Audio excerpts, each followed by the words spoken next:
আপনারা জানেন যে আনোয়ার ইব্রাহিম ঘোষণা করেছেন যে 18,000 বাংলাদেশিকে ওনারা মালয়েশিয়াতে যাওয়ার সুযোগ দিচ্ছেন। আমাকে একটু এক্সপ্লেইন করতে দেন, এই 18,000 মানে নতুন চাকরি না, নতুন লোকদের নেওয়া হচ্ছে না।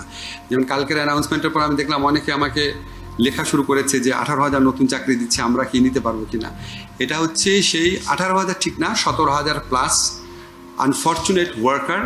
ওনাদের সমস্ত কিছু ঠিক হয়ে গেছে, ওনাদের ভিসা হয়েছে, ওনারা কাজ করার সুযোগ পেয়েছেন, কাজ করার চুক্তি সব কিছু হয়ে গেছে, ওনাদের ভিসা হয়ে গেছে, কিন্তু মালয়েশিয়ান গভর্নমেন্টের একটা কাট অফ ডেট ছিল 31 মে 2024-এর মধ্যে প্রবেশ করতে হবে।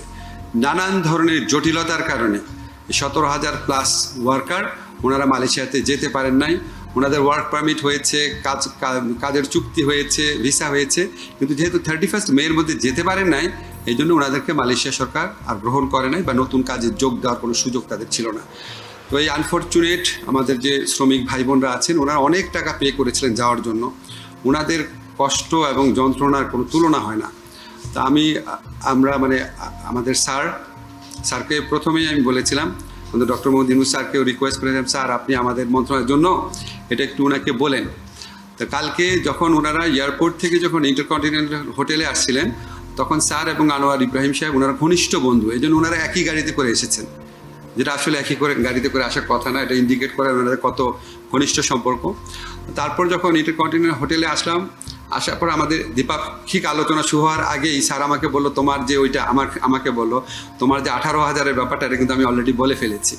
তো আলোচনার সময় যখন আমি কিছু বলার সুযোগ পেলাম, তখন আমাদের মাননীয় যে মালয়েশিয়ান প্রধানমন্ত্রী আছে, উনি নিজের থেকেই বললো 18,000 শ্রমিকের ব্যাপারে উনি একটা প্রতিশ্রুতি দিল যে ওনাদেরকে মালয়েশিয়া যাওয়ার সুযোগ দেওয়া হবে। এখন একটা জিনিস মনে রাখবেন, প্রতিশ্রুতি মানেই কিন্তু নিশ্চিত না, ঠিক না?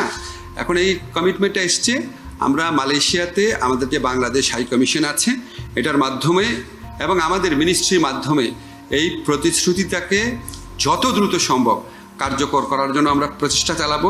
মালয়েশিয়া যে বাংলাদেশের রাষ্ট্রদূত আছেন, ওনার সাথে আমি মিটিংয়ে বসবো, আমাদের লেবার সেক্রেটারি এবং অন্যান্য যারা কর্মকর্তা আছেন ওনারাও থাকবেন।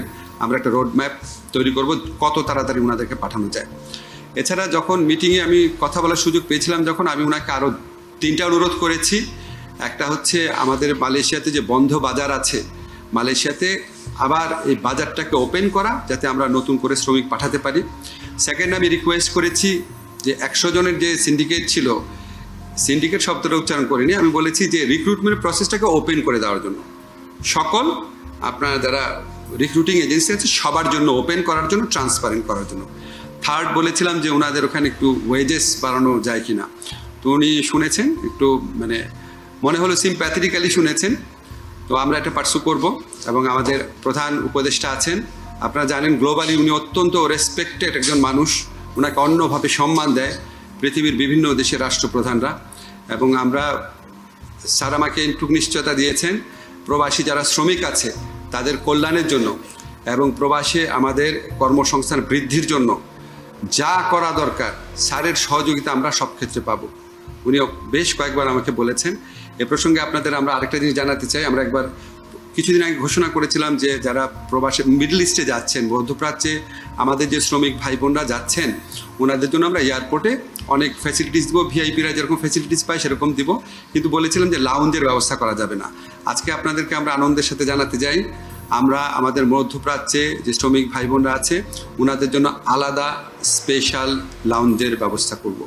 আমরা অলরেডি জায়গা ঠিক করেছি, সিভিল এভিয়েশনের সাথে কথা হয়েছে, এবং I don't see any reason যে এটা খুব দ্রুত, সার্ভার এটা মাসখানেকের মধ্যে শিওর, 2 সপ্তাহ মধ্যে হয়ে যাবে।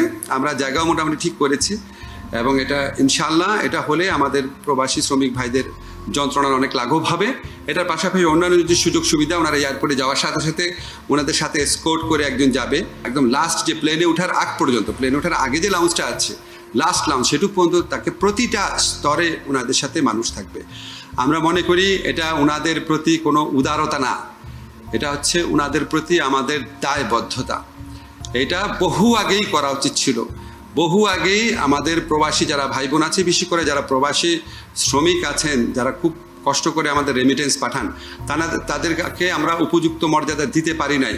এই মর্যাদা দেওয়া, তাদের কমফোর্ট দেওয়া, তাদের কল্যাণ নিশ্চিত করা, সেগুলির জন্য আমাদের সরকার আমাদের চিফ উপদেষ্টার প্রধান উপদেষ্টার নেতৃত্বে কাজ করে যাচ্ছে এবং আমরা এটা করতে বদ্ধপরিকর।